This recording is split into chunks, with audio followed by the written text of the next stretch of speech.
அவர் வந்து சொர்க்கத்தின் வியாபாரி. சரியா? சொர்க்கத்திலேயே இங்கே உட்கார்ந்து சொர்க்கத்தில் வியாபாரம் செய்யக்கூடியவர் வியாபாரி.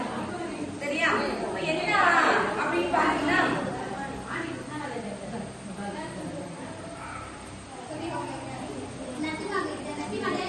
நபி ஸல்லல்லாஹு அலைஹி வஸல்லம் ஒரு சபையில உட்கார்ந்துட்டு இருக்காங்க. அந்த நேரத்தில் ஒரு சஹாபி ஓடி வராரு.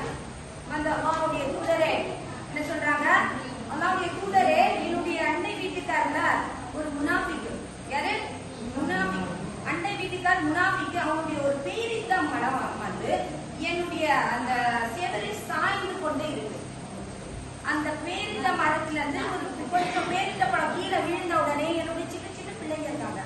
அந்த பிள்ளைங்க என்ன பண்ணுவாங்க அப்படின்னா, அந்த பேரித்த பழம் கீழே விழுந்த உடனே ஓடி போய் அந்த பேரித்த பழம் எடுத்து சாப்பிடுவாங்க. சாப்பிட்ட உடனே அவன் ஓடி வந்து அந்த சின்ன சின்ன பிள்ளைங்களுடைய வாயிலிருந்தே அந்த பழத்தை எடுத்துட்டு போயிடுவான். அதனால என்னுடைய பிள்ளைகள் இன்னமும் அழுவார்கள் அப்படின்னு இந்த கோரிக்கையை சொல்றாரு. இந்த சஹாபி வந்து நபி ஸல்லல்லாஹு அலைஹி வஸல்லம் சொல்றாரு, ரொம்ப கஷ்டமான நிலை சொல்றாங்க. சின்ன சின்ன பசங்க இருக்காங்க.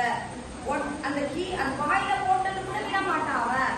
அந்த முனாஃபிக்கு வாயில எடுத்து போகக்கூடியவரா இருக்கான் அப்படின்னு சொன்னாலுமே நபி ஸல்லல்லாஹு அலைஹி வஸல்லம் என்ன பண்றாங்க அப்படின்னா, நீங்க வந்து அவனை அழைப்பு கொடுக்குறாங்க. யாரு? அந்த முனாஃபிக்கை அழைப்பு கொடுக்குறாங்க. அந்த சபையில கூப்பிடுறாங்க. அந்த முனாஃபிக் வரான்.